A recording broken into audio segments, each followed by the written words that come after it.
I'm really freaked about deleting YouTube. I don't. That's where all my screen time is, YouTube, and Right. I haven't taken a dump without my phone for 15 years. I don't even know if my rectum works if I'm not holding a phone in my hand. Honestly, I don't know the word. I could be turtle dogging it, a prairie dogging it, turtling it, going to the bath like, oh, I hope I make it. Oh, where's my phone? And I'll risk it and turn around and go find my phone because I cannot sit and not watch car restoration videos or hunting videos. I'm concerned about that one.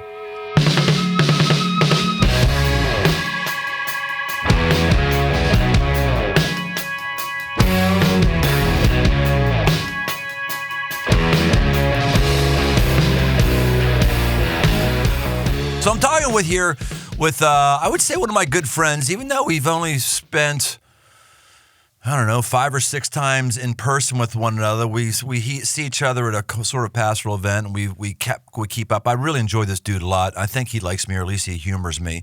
And I like you a lot. You like me. You like me a lot. I like it a lot. Yes. Name that movie. Dumb and Dumber, of course. Very good. An American classic Come that an Aussie actually nailed. Yes. How long have you been in America, by the way? 27 years. Okay, so you were how old? I was 23. So I'm 50. I just turned 50, and so a couple of years ago, I crossed a threshold where I've spent more of my life in the United States than I did in Australia. Wow. How does that feel? Did it feel like you were abandoning your roots, or was it pretty cool? There is a really interesting sociological condition that immigrants have, and it's called culture freeze. And you see it clearer in sort of non-English speaking countries. You see it in America where like a family moves from the Ukraine 40 years ago, and if you visit their house, it looks like Ukraine on the inside, the decor and what they're wearing and the music they listen to and all of that. And then they save up all their money and they go home to visit the motherland. They visit Ukraine and they realize it's nothing like they remember because culture has moved on. Oh, interesting. But they have a frozen image of the country that they left. Well, when I visited Australia last year, I have 3 teenage daughters and my wife. I took them to Australia. It's my kids' first time. I've been gone for 27 years. It's really different than the country that I left. And I am a little bit of a culture freeze in the sense that I live in America and I'm reminded every day that I'm not American. Like I'm an Aussie living in a foreign land, But then when I go back to Australia, it's nothing like I remember because it's nearly 30 years on. And you're sort of left with this, I'm not sure where I belong. I'm not sure where my people are anymore. So I did marry an American, and I have 3 half American, half Aussie kids. So the United States definitely feels like my home, my calling, and where I'm going to continue to grow old. So when you go back to Australia, you don't just get off the plane and say, throw another shrimp on the barbie. You don't just say that immediately in that part of culture? It would certainly be most Americans' guess. Interestingly enough, we don't call shrimp. You don't. We call them prawns, and we don't cook them on the barbie. You don't. Other than that, it's a perfect euphemism for Australia. So we've been lied to. Yeah, you've been marketed to, my friend. Man, bummer. You know what that is? It's called Outback Steakhouse. Oh, that's what it was. Well, it was Crocodile Dundee, right? Crocodile Dundee. Did that movie totally drive Australians crazy? Aussies kind of liked it. I mean, it was very tongue-in-cheek and it was very exaggerated, But Aussies liked Paul Hogan. They interestingly didn't like the Crocodile Hunter for the longest time. They thought he was kind of an idiot. And then when the whole world ultimately fell in love with him, Aussies kind of turned and they decided that, yeah, I guess he's okay. There you go. And then he died at a young age, and it was very tragic. Was he an Australian by birth? Paul Hogan? Crocodile Hunter? Oh, yeah. Paul Hogan? Absolutely, yeah. He is the Crocodile Hunter. Oh, no, the Crocodile Hunter. You're talking about Crocodile Dundee and Steve Irwin, 2 different things. Crocodile Dundee, the first movie was really great. The second was terrible. And I think the third one was the disaster. crocodile hunter Steve Irwin. Yes, that's right. I mean, there is no way around. I mean, the guy's handling snakes and wrestling crocodiles. And I mean, you just got to respect it, you know.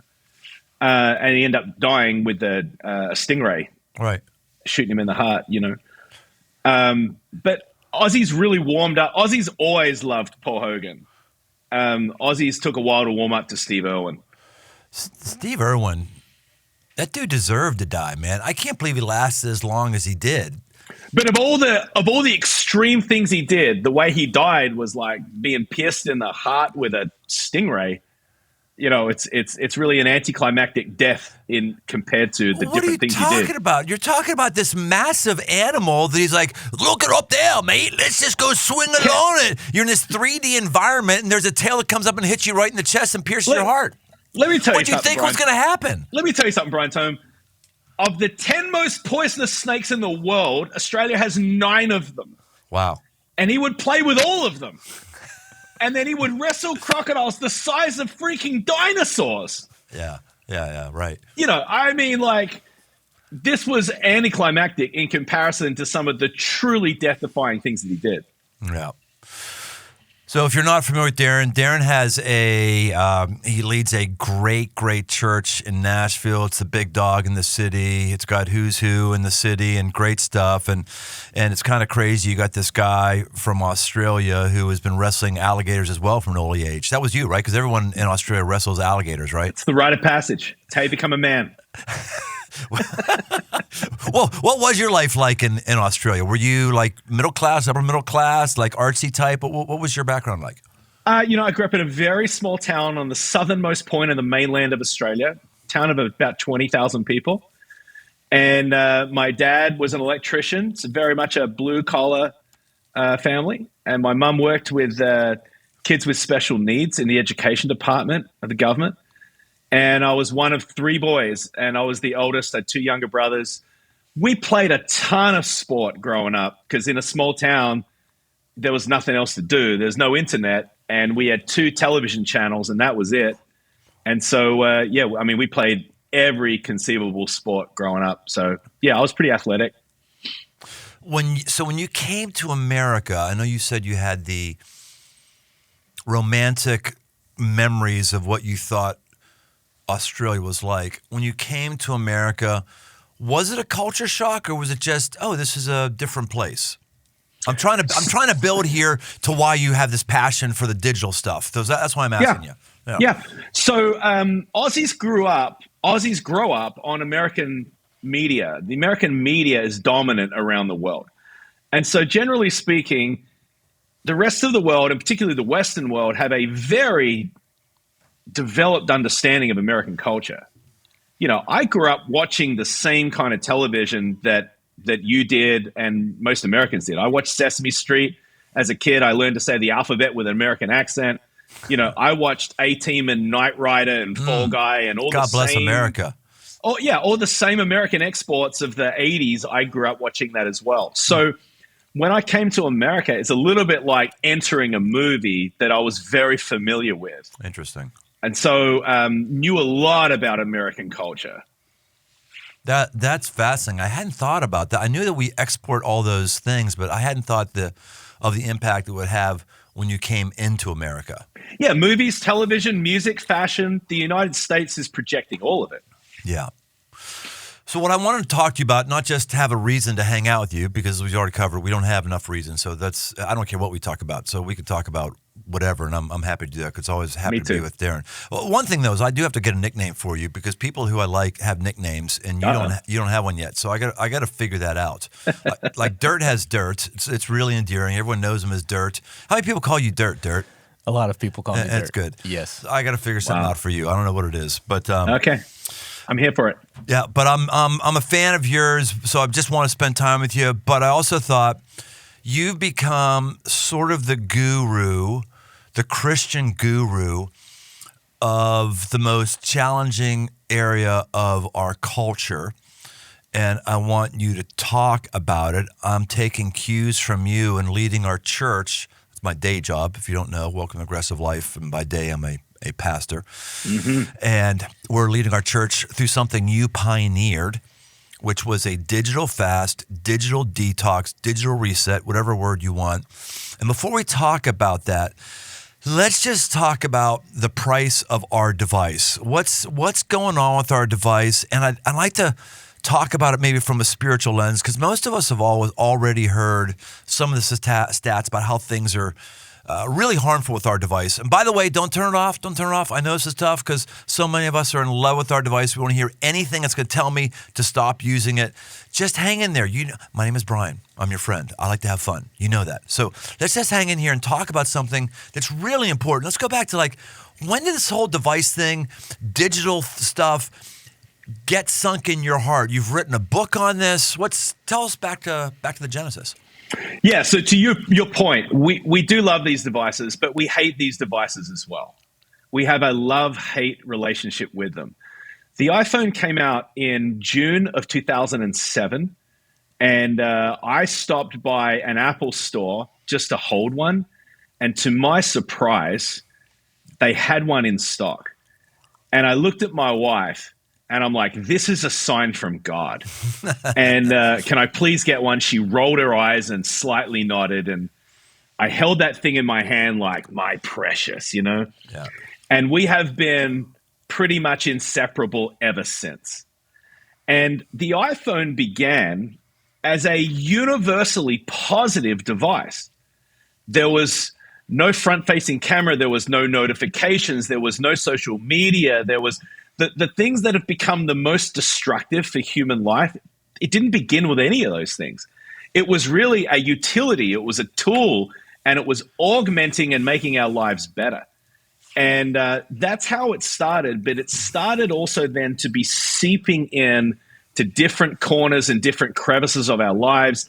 And essentially, the thing that we began having mastery over started to then master us. And you start having people saying, yeah, I think I have an unhealthy relationship with my phone, or I'm spending all of this time doom scrolling. And then when I come up for air, I realize that 47 minutes have evaporated and I've just been looking at cat videos, Mm. So, but as a pastor, I also want to be thinking through the lens of how are these devices shaping us spiritually? Jesus said in John 10 that the enemy comes to steal, kill, and destroy. And that Jesus has come to give life and life abundantly. The enemy's playbook is stealing, killing, and destroying. And I look at the impact of smartphones on society. It's somewhere around 94% of people have a smartphone in America. Yeah. The average age of getting a smartphone is 11 years old. And in no small way, the enemy is able to steal our time, kill our relationships, and destroy intimacy and friendships and so many parts of modern life. And it may be the most powerful tool that the enemy has ever had to steal, kill, and destroy. Yeah, you or I are really the perfect age for an exercise that maybe we'll do right now of life before the smartphone and life now. So if you're 25, you couldn't do this exercise. You wouldn't be able to identify how much America has changed. And I'm not talking right now just about the health statistics and the plague of depression, anxiety, and insomnia, without question, that are related to our phone. Actually, we'll start there. I'll name one, then you name one. Like pictures of America 18 years ago that aren't now. So I'll give the first one. I just mentioned it. 18 years ago, there wasn't an insomnia problem. 18 years ago, I never talked to anybody who had a hard time sleeping at night. Without question, the glow of that screen and what affects with melatonin is effective. That just wasn't a problem. No one was talking about that unless you were 70 and you were that age. Massive issue with people who are young. Never happened before. New thing. Your turn. Extreme anxiety and eating disorders with 13-year-old girls. Comparison on all of the social media platforms. inability to say hello to strangers. We don't say hello to people, and they don't say hello to us because we actually walk and look at our phone. Yes. Social boundaries that are constantly violated, where you're talking to someone, the person you're talking to breaks eye contact and stares at their phone. Yes. Right. Oh my gosh. I'll build on that one. We're going to start doing this little video because the guy sent me this video. It was really good, but I want to blow it out with a professional video crew and everything of a guy. There's just 3 scenes of him using his Bible like it was a cell phone. You know? Oh, like, yeah, I've seen this. I've seen this. Yes. Right. So here's one like that.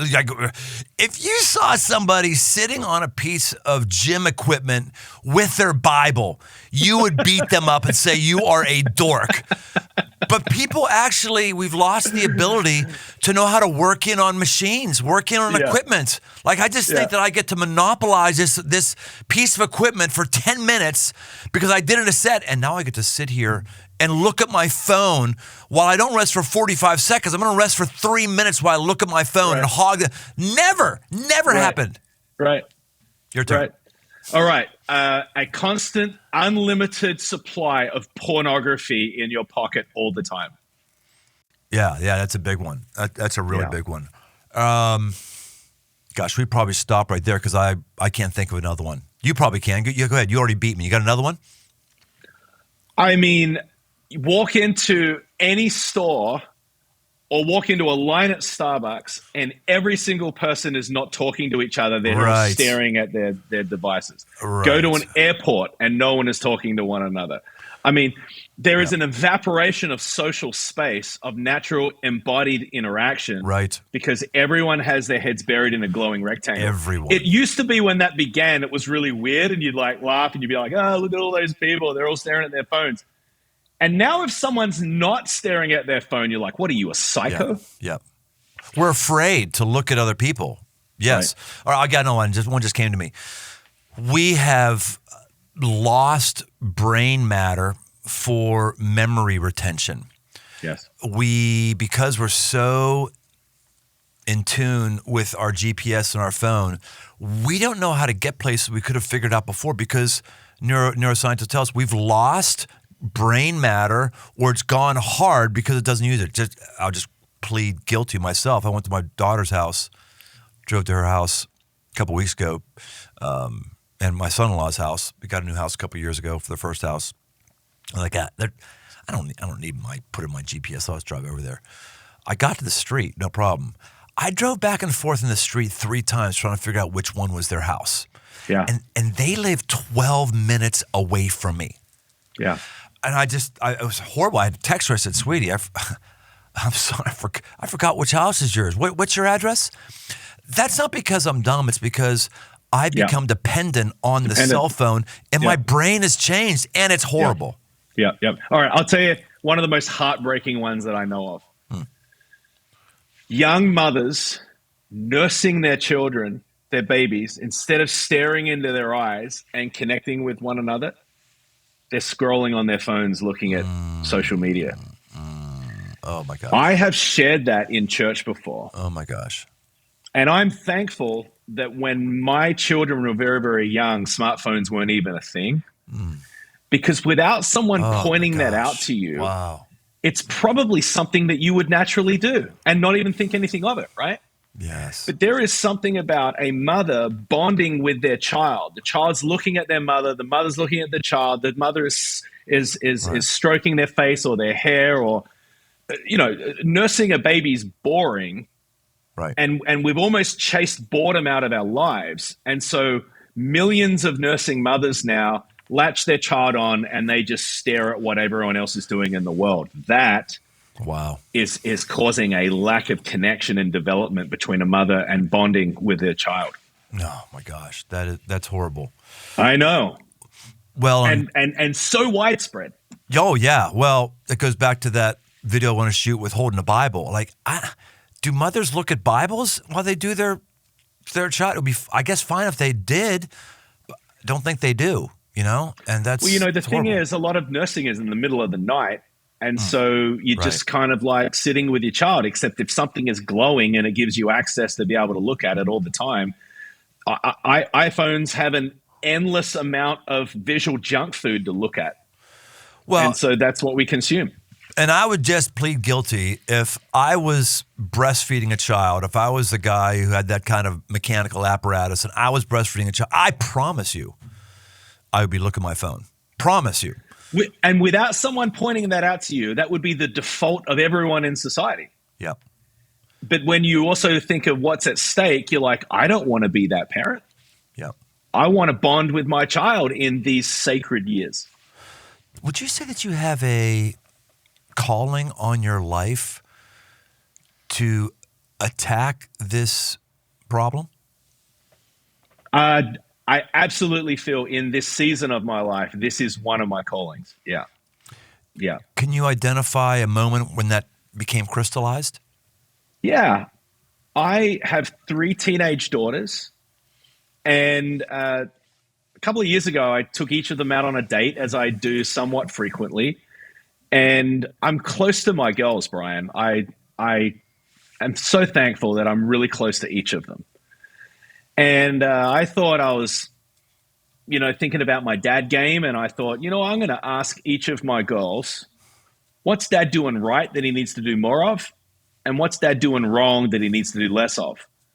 And I thought, I'm going to get a pretty good report card here, So I ask each of my girls what I'm doing right, and they all have different things. I drive them to school in the mornings. I make them laugh. I cheer them up. I slip and fall and hurt myself, and they want me to do more of that. All of the things that just sort of entertain them. But completely independent of one another, when I ask them what am I doing wrong and they do less of, they each look me in the eye and they said, I wish you wouldn't spend so much time on your phone. Wow. And my eldest is a couple of months away from graduating high school. She's going to college next year. We are rounding the end of this season of childhood. And to think that I have squandered some of the most precious times of connecting with my daughters, and I've exchanged that for the triviality of watching people argue with one another on Twitter, or looking at what someone had for dessert in some state, and I haven't seen this person in 6 months. It's just wasting my life looking at this glowing rectangle instead of the most sacred and precious gift of raising these humans. And to think that I switched those was like a wake-up call for me. We did the start of our digital fast series this last week, which is, I gave you credit, said it was based on your teaching and stuff. Really, really good. It was one of the few times I've taken somebody's teaching, just spiced up with my examples, did a couple things to make it biblical, because some of your stuff is just freaking horrible. Most based on the Quran. Yes. It was, just really so good. And we were in our pre-meeting, and the guy who runs all the artistic stuff for the service, trying to charge everybody up for why we're doing this, all the people who run cameras and on stage and everything. He gave this heartbreaking story. He said, I've got 3 kids. I think they were age 14, 10, and then I think his youngest one, he said, is 6, I think he said. So he said there's always like a little bit of a gap there, with those kids, with what the youngest one experiences, and they're always, the youngest one doesn't necessarily relate to what the other ones are talking about and doing and everything. And he said that he heard outside of his room, his youngest son went inside of his room and said, Alexa, would you play with me? Wow. Yeah. And he just teared up, saying, I'm about ready to tear up just talking about it. But wow, that's the kind of stuff that younger people, that's the air they're breathing, it's the water they're swimming in, and we don't even know there's any other way. And it's heartbreaking. Yeah. Well, and as a parent, I'm actually really optimistic about the next round of parents that are coming behind me. When my children were old enough to do sleepovers at friends' houses, or, after school extracurricular activities, I wanted to be able to contact them. And so what I did is I grabbed an old iPhone from the junk drawer of the kitchen and I powered it up and I gave it to my daughters. The next generation of parents aren't going to do that. And I now realize that that was a mistake. I gave the most powerful consumer device in history to my child, you know. There's been so much work done now. Jonathan Haidt and many others are really giving a way forward on the first phone that you give your child should not be a smartphone. You should not give your child a smartphone before the age of 14 or older. Or Jonathan Haidt says they shouldn't be on social media before 16 or older.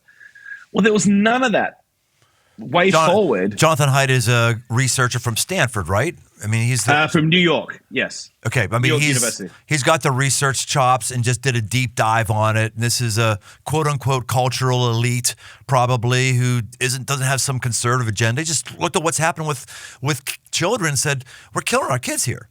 Yes. He is a Jewish-born atheist and is really the end of the spear, the tip of the spear, the Yoda of this space right now. And he is the one that's really ringing the bell on saying that there should be phones should be out of schools. He's saying that kids should not have a smartphone before 14. They should not have social media before 16, and that they need to be outside more, having unsupervised play, to be problem solving with their friends, to experiencing conflict with their friends, to be doing more adventure kind of games outside.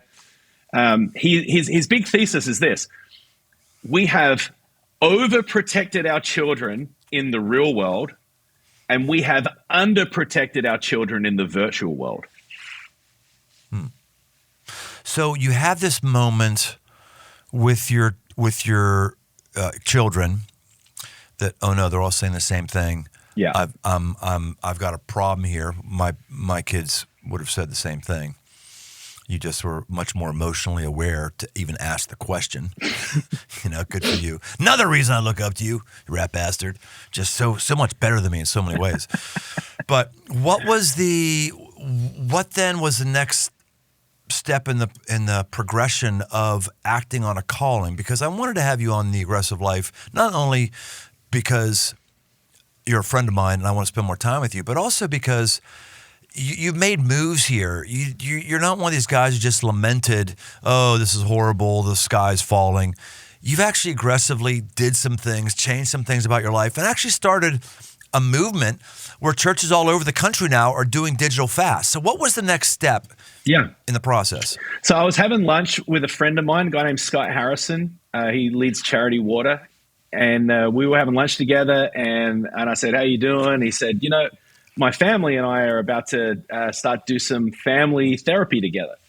And he said, but the therapist won't even see us until we do a 30-day screen blackout as a family. No screens for 30 days.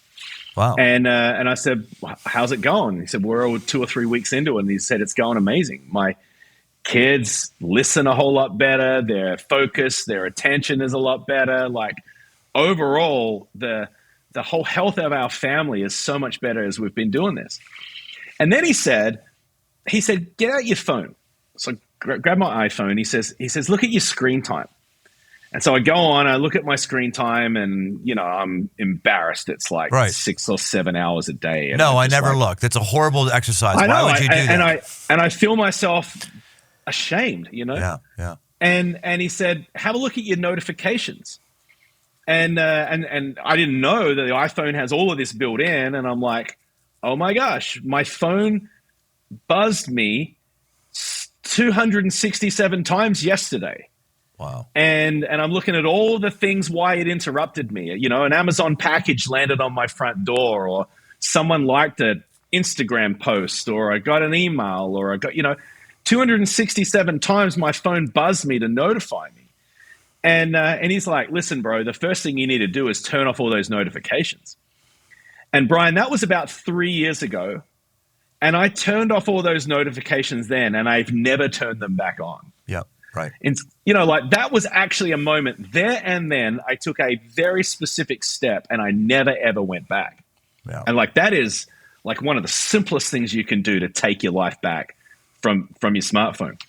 This was about November when we were meeting, and every year in January, our church does a season of prayer and fasting. And a lot of people were saying to me, well, I'm going to fast from social media, or I'm thinking about fasting from my phone. And I thought, that's a cool idea, but it's a different idea than biblical fasting. Fasting from food is probably the most neglected biblical practice in our modern world. Yes, we don't like to do it. We don't like being uncomfortable. We don't like being hungry. And yet it's one of the most powerful and most profound things that you can do to really turn up the voice of God, to really access the presence of God in your life. And so I didn't really want to blend the two together. And so as we were heading into this new year, I said, hey, we're going to be doing prayer and fasting, and this is how we're going to guide you through it. And for those who are thinking about fasting from technology, here's what I want to say to you. In a couple of months, we're going to do it together as a whole church. We're going to do, and I've never done this before, I've never heard of anyone doing this before, but our whole church is going to do a digital detox. And let's do it together. And honestly, at the time, Brian, I had no idea what that was even going to look like.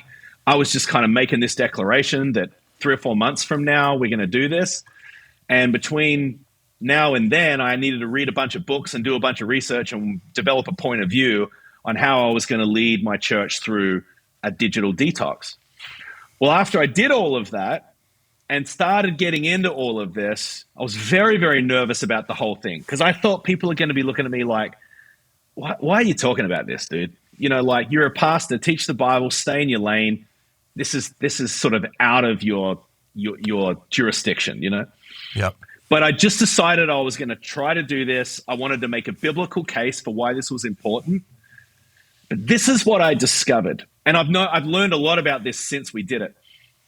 Social scientists call the problem that we have with addiction to technology a collective action problem.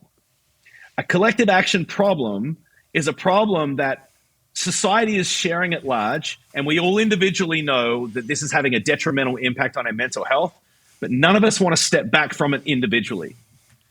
It's like if you're talking to a teenage girl and you say, well, if Instagram makes you feel so bad about yourself, why don't you get off Instagram? And she says, I can't, because all my friends are on it. It's the fear of missing out, right? It's FOMO. Right. That's like saying why cultural context would be like saying, why don't you stop going to the playground? That's like saying, right. I don't want. Yeah. If the playground is harming you, then why don't you stop going to the playground, right? But if that's the only place that you meet people, that's right. Right.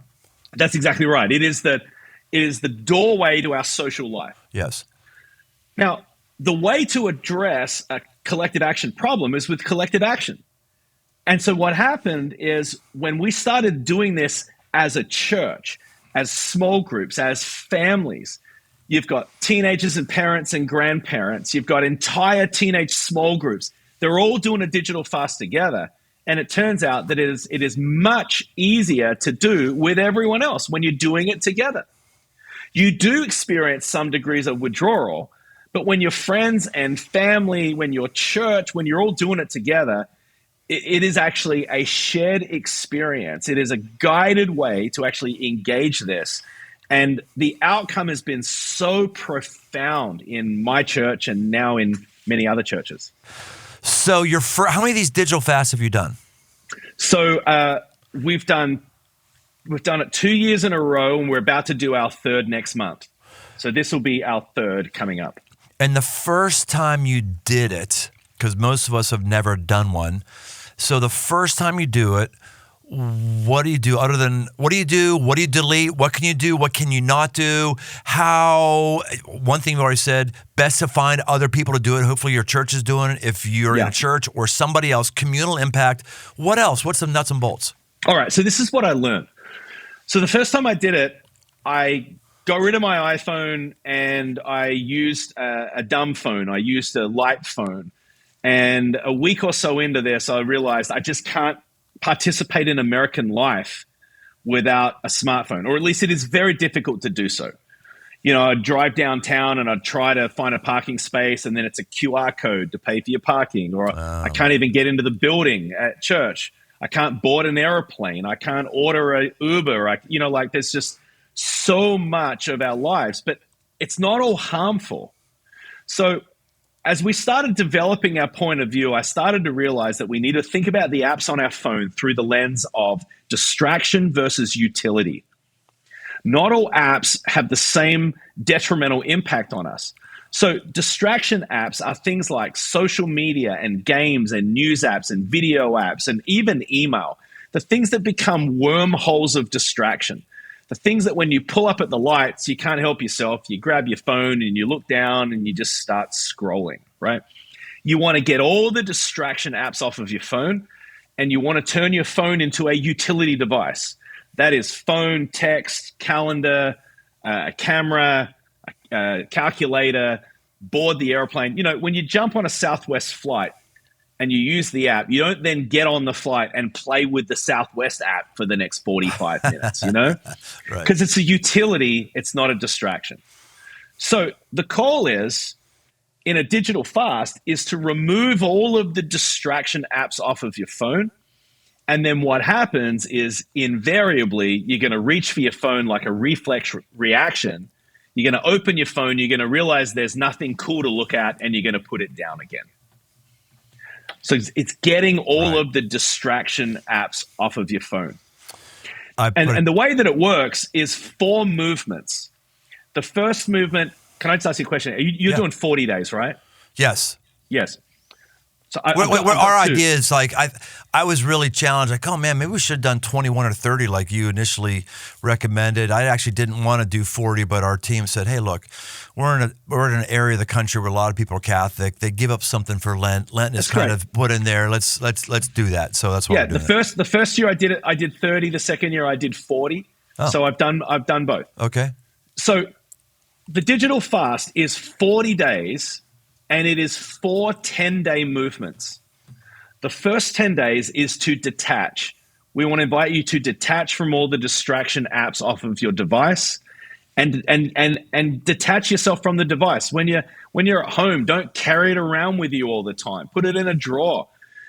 Don't use it as an alarm clock. Don't make it the last thing you touch before you go to bed and the first thing you reach for in the morning, right? So detach from the device. The second 10 days is to discover. You start to discover all kinds of things that you've been covering over by distracting yourself with these devices. It turns out, Brian, that when we're sad and when we're anxious and when we're afraid or when we feel shame, that is an unpleasant feeling. And so what we generally do is we grab our phones and we open them and we look at something that is going to help us forget what we were thinking about. We distract ourselves away from uncomfortable feelings. Well, when you stop doing that, you actually start to notice some things you weren't noticing. You might notice something in your kids or your spouse. You might even notice something in yourself. You also start to rediscover the voice of God, which we have all but silenced because every sort of discretionary gap moment in our day is buried in a glowing rectangle. Instead of saying, Lord, what do you want me to pay attention to right now?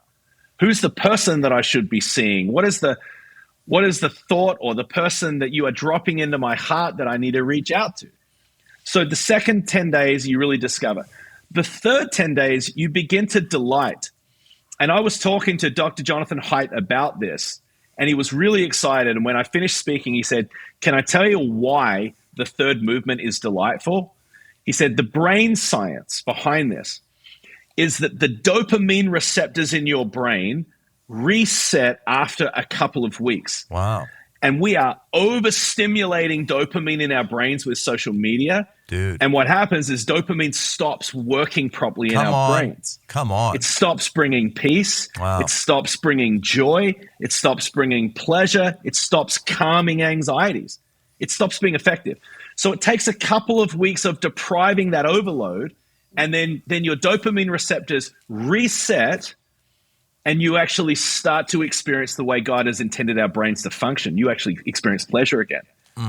And I remember I was in this season, and my daughter, who was about 13 at the time, said to me, Dad, come and watch me on the trampoline. And I walked outside, and it was so funny, Brian. It was like I could feel the grass under my feet, and for whatever reason, I noticed it. Wow. And then I walked outside, and there was a gentle breeze, and it was about 71 degrees, and the sun was about to set, and I could hear birds, and then I could hear the squeal of my daughter jumping on the trampoline. And I didn't have my phone with me. And I was so present. I was so aware that I was here and I was watching something truly sacred in my daughter, asking me to watch her. And I had this conscious thought: this is a better life. That's what it's like when you get into the third movement, into delight. The fourth movement is to determine. And the idea is I need to determine what my digital habits are going to be as I come out of these 40 days.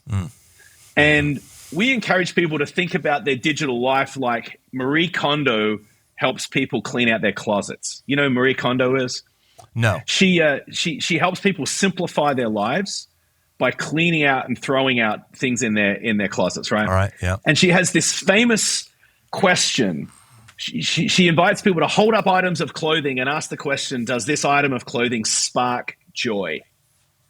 And if it doesn't, you throw it out. And if it does, you keep it. And people are purging their lives and simplifying their lives by using this technique. Well, I want people to Marie Kondo their digital life. And as they are coming out of the digital fast, ask yourself the question, does putting TikTok back on my phone spark joy? Does putting Instagram back on my phone spark joy, or Facebook or Twitter? I'm not saying you should never go on social media again. What I'm advocating for is maybe it shouldn't be on your phone so that you're not looking at it 63 times a day. Yeah. These smartphones have become appendages on our bodies. And the challenge is to try to regulate our consumption of these devices, because they're always there, and it is like visual candy. And when you consume too much candy, how do you feel? You feel sick and kind of ashamed of yourself. Yeah. You know, the way you feel when you've been doom scrolling for 65 minutes. Yeah, I don't use X, formerly known as Twitter. At some point we have to stop saying that. But I don't use X, so that's going to be an easy delete. Facebook, I use Facebook, but mainly it's for utilitarian reasons, to reach people who I want to reach. It's not necessarily for personal enjoyment. So delete that one's not too hard. Instagram is the one I really enjoy. I love the ads. They give me ads that are exactly what I want. It serves me up content that I'm gonna miss that one, but I'll tell you one that I'm really, really freaked about. I'm really freaked about deleting YouTube. That's where all my screen time is, YouTube. And I haven't taken a dump without my phone for 15 years. I don't even know if my rectum works if I'm not holding a phone in my hand. Honestly, I don't know the word. I could be turtle dogging it, a prairie dogging it, turtling it, going to the bath like, oh, I hope I make it. Oh, where's my phone? And I'll risk it and turn around and go find my phone, because I cannot sit and not watch car restoration videos or hunting videos. I'm concerned about that one. Right. And that will be a part of detaching. And once you get through that season of discomfort, Dirt, you like that? You will find some joy on the other side. Laughing. Whenever I can make Dirt laugh, you like that, Dirt? I'm still laughing about that. You like getting dirty. What'd you like about that, Dirt? The prairie dog, and then I have you prairie dogging? All of it. All right. Okay. I also love my Australian friend. I love when I break him out of his like nice, proper Nashvilleian Christian ways. It's real wonderful. That's amazing. No, I was together with all of your listeners and viewers, just imagining you with your pants around your ankles staring at your phone. Oh, my feet are numb every time I go take a dump. They're always numb after about 15 minutes, because I'm not putting that phone down. I might be cleaned out, but no, I have got to watch another video. No, I got to finish this. I've learned how to walk with 2 numb feet. That's how bad it is. What a gift. It is a gift. God bless America and Australia. So this is fantastic, Darren. This is just great. I've been stolen from in some ways that I haven't even realized. You mentioned in your outline, which I preached this weekend, and I didn't know this, that word The thief comes to steal, kill, and destroy. Steal is klepto, which from the word kleptomaniac, where we get it, but it's a secretly steal in such a way that someone doesn't even know. And so when you talk about walking outside and seeing the trampoline and hearing the squeak and the birds, I'm going, yeah, I've probably been stolen from. I don't even notice it. I'm pretty confident I'm not as aware and in the moment of beautiful things. So I'm probably going to find that out. Yeah. So you would not say that this is a calling on your life. You're saying that this is a season where you're called to this? How would you put this? I don't know, Brian. You know, like, this is a relatively new phenomena. I don't know how it's going to evolve. Certainly, I find myself very passionate about this. As a pastor, I just think about how much these devices are discipling people in the way of the world. You know, I think about Romans 12, you know, do not be conformed to the world, but be transformed by the renewal of your mind. I don't think there has ever been a device in the history of the world that is better at conforming people to the image of the world than the smartphone. I mean, you're carrying it around with you 24 hours a day, and you're accessing it. I mean, the numbers don't even shock us anymore when you hear that people are on their phones 8 hours or 9 hours or 10 hours a day. Right. You know, and we're kind of like, yeah, that sounds about right. And you're like, well, people are awake for about 16 hours a day. Right. And 60% of their waking time is staring at a device. Right. You know, if something doesn't change, the next generation is going to be the first generation in history that will die with more of other people's memories than their own. When I was growing up, the TV was just starting to become a really big thing. Yeah, I'm 59, but I mean, 2 years around longer than when I was born. But I mean, becoming central to the home. I'm talking about color TV coming in. I remember when we first got our first color TV. It was a 19-inch RCA TV. You didn't have cable at that point. You just had basic channels, all that stuff. But the gold standard, or the danger zone that culture accepted as danger, is if you watched more than 2 hours of the quote-unquote boob tube, the boob tube. If you did more than 2 hours, you're really in danger. Something not good is happening. 2 hours, how about 8 now? 10, 12? Which, by the way, watching Netflix, is that as dangerous? Do you recommend everyone done with Netflix for this 40-day fast? I hope not. Please say no. Go ahead. I would definitely say not on your phone. Okay. So don't have Netflix on your phone. Yeah. There are some people who do a complete screen blackout, so they don't watch TV at all, and I applaud that. The more that you do in this, the more benefit you will get. I think the problem is the smartphone. For the most part, the problem is the smartphone. People generally aren't spending 12, 14 hours a day watching Netflix 7 days a week. They just don't, the television doesn't follow them around. They don't sit in the bathroom and watch television, you know? Yeah, right. The TV doesn't sneak up on me. You know, I sit down and say, I'm going to watch Gold Rush. Exactly. So it is, and statistically, nowhere near as harmful either. There wasn't a mental health crisis with television. And there wasn't a mental health crisis with flip phones either, by the way. Great point. It is the smartphone. You know, as Dr. Gene Twenge said, it's the smartphone, obviously. And for a long time, there was not conclusive research.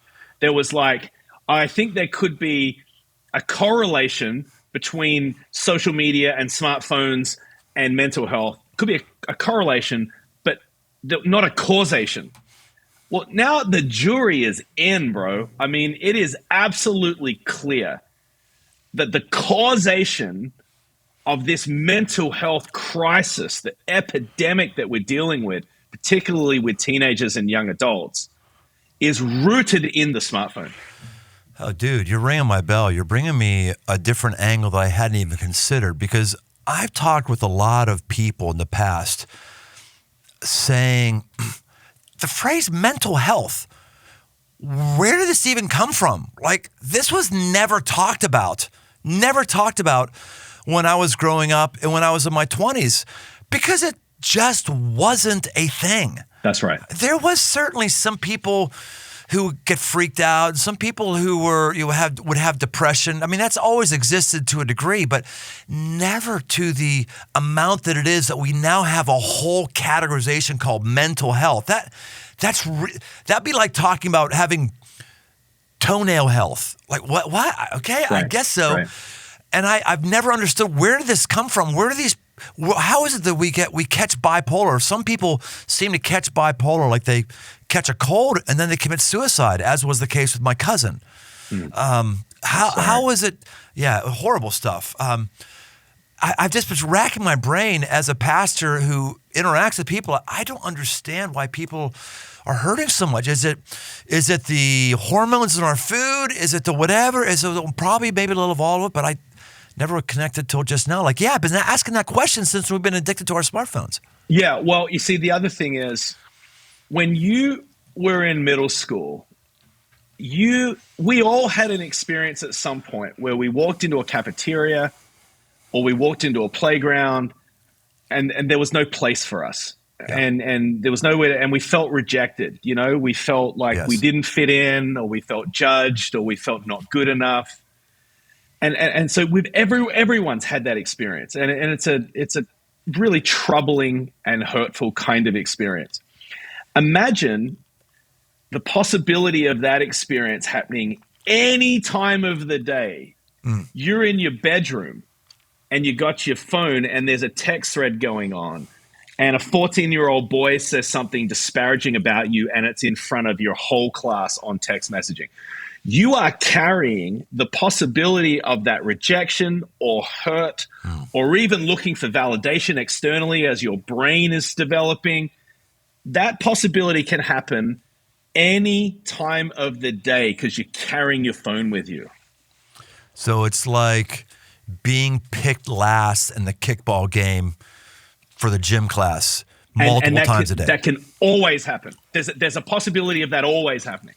Wow. What does that do to people? Wow. Do you think that there is a way out of this? I know individually we can all take control of our life. You can choose to do a fast. You can choose to reset. We want to encourage people to do that. We're going to have you give like specifics in a moment where people would start. But do you think culturally there could be any way out of this? Or is this just going to be one of those things where there's going to be a few nomads who are going to break from culture, regardless of what their religion or whatever is, and we're just going to be different, and the rest of the culture is going to just struggle with stuff that those of us who choose a different path aren't going to struggle with? What do you think is going to happen? I'm actually quite optimistic that there is a lot of innovation and there is a lot of appetite for help. When it comes to digital media consumption, there's got to be somewhere in between addiction or Amish, right? There's got to be some way of engaging in this in a way that's healthy. And everyone feels that, you know, like I love talking about this because I don't have to convince anyone this is a problem. Yeah. Everyone knows it's a problem, right? And so I'm excited to see a lot of innovation around this. My friends, Joey and Heath, developed Aro, which is a digital wellness app where you're measuring time away from your phone. I think that is great. It's fantastic. I've been using it for a week. It's fantastic. Yeah, it's great. There's a lot of tools on the iPhone that can be limiting your screen time, and it can be preventing you from being able to access certain things. The thing is, the problem that we have with this consumption is the same problem we have with overeating, or with, it's just too much too often. And so we have to learn to be restraining ourselves. We are terribly addictive creatures. Yes. And we drink too much alcohol, and we take drugs, and we eat junk food, and we do the things that bring us pleasure that ultimately harm us. And then part of maturing is to be creating an infrastructure that is going to help you make better decisions even when you feel weak. Yeah. And so a digital fast, or even having certain restraints or certain guidelines attached to your digital life, allow you to make decisions that are ultimately going to produce health and life rather than addiction and, depression.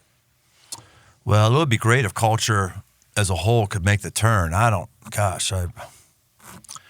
have high hopes for that. I think it's going to be one where there's the people who choose a different path, and I think it's, not to get biblical here, I think it's going to be the narrow path, and there's going to be most who are going to be on the wide road to destruction, speaking of mental health. Yeah, well, but I do see pockets of optimism.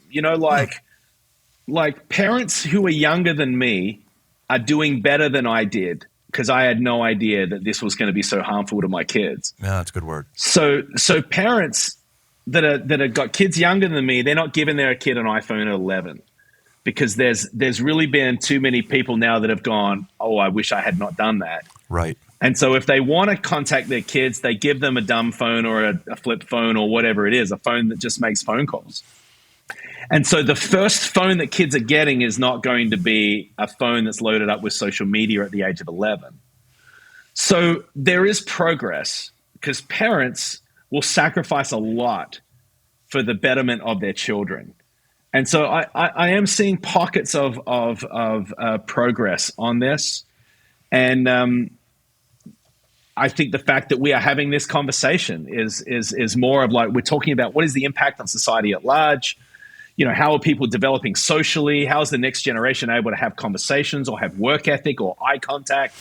We're having this conversation because the stakes are really, really high. And generally, society produces solutions when there is a pain point that is having a pretty detrimental impact. So I feel hopeful. I don't think things are going to change quickly. So in the meantime, until they do change, and I'm glad that you're more positive on this than I am. I just don't see Americans having virtually any self-discipline for things like this, and I don't see even the political landscape aligning to get any sort of legislation. It's like we're at war with everything, and I don't know. I'm not hopeful. I'd love to be wrong. So I love your Did you see that positivity. the Aussies passed legislation that you can't have social media before the age of 16? I did see that, but don't you think there's some changes in Australian culture than American culture? Yeah, and there's a lot that would say that that's not the right thing to do because as soon as you make something illegal, it makes it more attractive for minors. So, we're just going to have to wait and see how does history, like what happens in this experiment. So you're saying, look at data. So you're saying maybe 16-year-olds will be so starved for it that when they turn 16, they'll get really unhealthy or something like that? Is that one of the possibilities?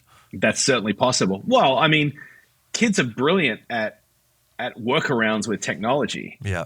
And right. So a 13-year-old hearing that they're not allowed to have social media till they're 16 doesn't stop most 13-year-olds. Right. So it just perhaps makes it even more attractive. They're like, what's so wonderful about it that I'm not allowed to do it? So let's say I'm listening to this podcast. I'm going, there's some really compelling things here. I need to make an aggressive move. It's called the aggressive life. So there's probably a number of people who just say, I'm going to err on the side of activity. I'm going to err on the side of action instead of err on the side of, well, I don't know if that's for me. Well, it's a good thing to think about. Maybe some people are convinced like right now, okay, I need to do a fast.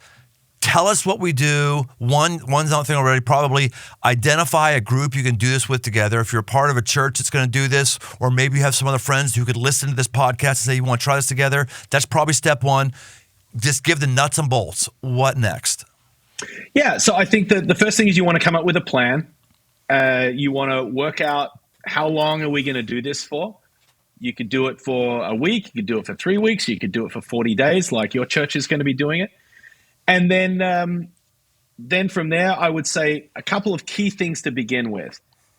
Buy an alarm clock so that you're not using your phone as you don't have it by your side while you sleep. It's really difficult for it not to be the last thing you look at and the first thing you grab for in the mornings when it's by your side. So have a place in your home where you charge your devices and make it not your bedroom. So that's the first thing. I would make sure you turn off all notifications and maybe with the exceptions of your phone ringing and maybe text messages. Turn everything else off. Stop having your phone interrupt you all the time. Yep. And then delete all the distraction apps off of your phone, or you can use a piece of technology called Brick. Brick is another piece of technology that you can use. It's cheap. I think it's $59, and you can actually choose the apps that you don't want to be using, and you can brick them so that you can't use them for a period of time. Brick them. This is a physical device you stick to your phone? What do you mean brick? It is. Huh. Yeah. Hang on, I'll show it to you. All right, interesting. This is called Brick. Oh, okay. It's like a charger thing. It's Looks like magnetic. Yeah.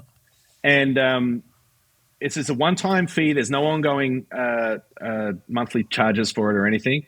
But you touch your phone to it, and you brick all of the apps that you don't want to use. You set it up ahead of time. Which ones you set up ahead of time, so you can set up a digital fast. I don't want to be able to access social media, any games, news apps, video apps, email. I want to make sure that I can't use any of those. And then you touch it on your phone, and it bricks them, and you can't use them again until you unbrick them. Wow. So that device doesn't suck your phone the whole time. It's just at one touch. Just a one touch. Yeah. Fascinating. And then if you leave it at home. Interesting. And then you go to the office, you cannot access those apps. Wow. I'm going to have to get that for every staff member. Imagine the productivity. We get so much more done now. People actually did work at work. I just bought 200 of them to give to my staff. Yeah. So the other thing you can do is just delete all of your distraction apps, right? Delete Instagram, delete TikTok, delete Facebook and X, and delete all these apps. And then when it comes to getting like Safari off of your iPhone, if you're an iPhone user, you need to go into screen time, and then you just need to toggle the thing that says, I don't want Safari, and then Safari will disappear off your phone as well. So you turn your phone into a utility device. You find that the web is a distraction for people? Yeah, well, I mean, you can access all your social media through your web as well. Okay. If you're going to, okay. Yeah, all right, okay. I mean, you can, if you've got a web browser, you can work around, But I'm not going to turn off ChatGPT. No, I mean, right? Who would write your sermons? right, exactly. So from there, I would then just encourage people to do this as a community, to do it with one another. And if you want to follow a format, the Digital Fast is a book, and we have a workbook that you can follow for that as well. But it will sort of guide you through the 4 different movements, and you can do that together. You can detach and discover and delight and determine what things are going to be like when you get on the other side of the Digital Fast. And you can learn more about that at thedigitalfast.com. Well, that was the next question I was going to ask. Where do we go to learn more and connect with this? So that's at digitalfast.com? Thedigitalfast.com has all kinds of information and resources and sort of best practices, and you can buy the book, or you can even buy the book on bulk if you want to buy it for a bunch of people. Any other website? Of course, you're not going to give us a social media account to go look at, but is there any place else you would point us, Darren? Digital Fast 2025 .com is the center if you want your church to go through this together. And we have a ton of resources now. We have about 300 churches that are going through this now. That's fantastic. And the exciting thing about it is that, I was the only one that did it for the first couple of years, but now a lot of people who are smarter than me are getting in on creating resources as well. And so we have resources available for pastors, lots of sermons, more small group curriculum, designs on slides, branding, like all kinds of stuff you could need for your church. And it is way beyond just my church now. Now hundreds of churches are starting to contribute. And as pastors, we are like sharing our ideas on how we can lead our church through it. And perhaps one of the most exciting things is coming up this summer. I have a friend in Kansas City, and Randy Frazee is his name, and he is getting 200 churches to do it in Kansas City together. Wow. Oh, that's awesome. So the city is doing a digital fast together, and that might turn out to be tens of thousands of people all great. Going on this journey. And I'm going to be flying in, and we're going to do a citywide rally, and we're going to initiate a big digital fast that's citywide. Well, if I could just brag on my friend here for a little bit, I don't do a lot of things that are pre-packaged for a couple reasons. One, I normally am not impressed by the quality of it. That's not the case with your stuff. Quality is really, really high. Or B, if I go with that, the folks I've talked with, they're very protective of their branding, of their content. They're like, you're going to use it our way or not going to use it at all. And you've been very, very open-handed. You've worked with us great. We've created our own sort of devotional on our own app, which is much, much, much of your content that you're allowing us to cherry pick and create. You turn us on to your friends who do Aro. I'll give them a plug. They were on the podcast a while ago. It's an amazing app, Aro. You need to get it. I just been using it for a week. It's cool already. It basically gamifies putting your phone down and not using it. That's right. And it makes it's fun. And you're done going, oh wow, I've regained this many hours this week in social time and fitness time and whatever. It's really, really good. So you've just served us all really well, Darren, by having a quality product, ringing the bell on something nobody was ringing before on a spiritual formation element, and being open to innovation and all that stuff. You're just a good dude, man. That's why you're one of my favorite people, and I just want to spend more time with you. Well, I appreciate you saying that, man. I really care about this. I think that these devices have seeped their way into their lives, and the detrimental impact is in so many areas. And I love the opportunity that the church could have to be leading the way forward in a widespread societal problem. This is not just a Christian problem or a faith problem. This is a problem for everyone. And whenever I ask someone, have you ever done a digital detox? Almost everyone says the same thing. No, but I need to. Right. So they feel it. And I love the fact that the church could provide some leadership. Right. And say, well, someone's always been meaning to do a digital detox of some sort, and now my church is going through it, and they're kind of like, all right, well, if not now, then when? Like, I just need to do it now. And it has spread way beyond just churches. I mean, Christian schools have been doing it, and sports teams have been doing it, and neighborhoods have been doing it, because everyone knows this is a problem, and everyone wants to find some sort of practical way forward. And to see the church leading that makes me very happy indeed. All right. Hey, look, I think we've given the call to action. The website again, Darren, is? thedigitalfast.com. Hey, folks, come on. We all bitch about this. We all do. We see these things of walking around like dorks looking down on our phones. If you're someone who's worked out for 20 years, you're as pissed off as I am about people sitting on machines and look at their phones without working in. You're horrified by what it's doing with our children or what it's doing to us and our interaction with our children. All of us know this. Very few people are doing anything about it. So let's do something about it. Let's be the ones who try something different. Let's work on it instead of philosophize about it. That's the info. Thank you, Darren. Let's make something happen. We'll see you next time on The Aggressive Love Life. you, brother. Love you too, buddy. Thanks for joining us on this journey toward aggressive living. Find more resources, articles, past episodes, and more at briantome.com. My new book, a 60-day devotional called The 5 Marks for Man, 60 Days to a Powerful Life, along with all the other books in the 5 Marks library, are open right now on Amazon. Be sure to leave us a rating and review wherever you listen to your podcast. Then send an email to that's dirt at briantome.com to get a free Aggressive Life sticker. Find more on Instagram at briantome. The Aggressive Life is a production of Crossroads Church, Cincinnati, Ohio.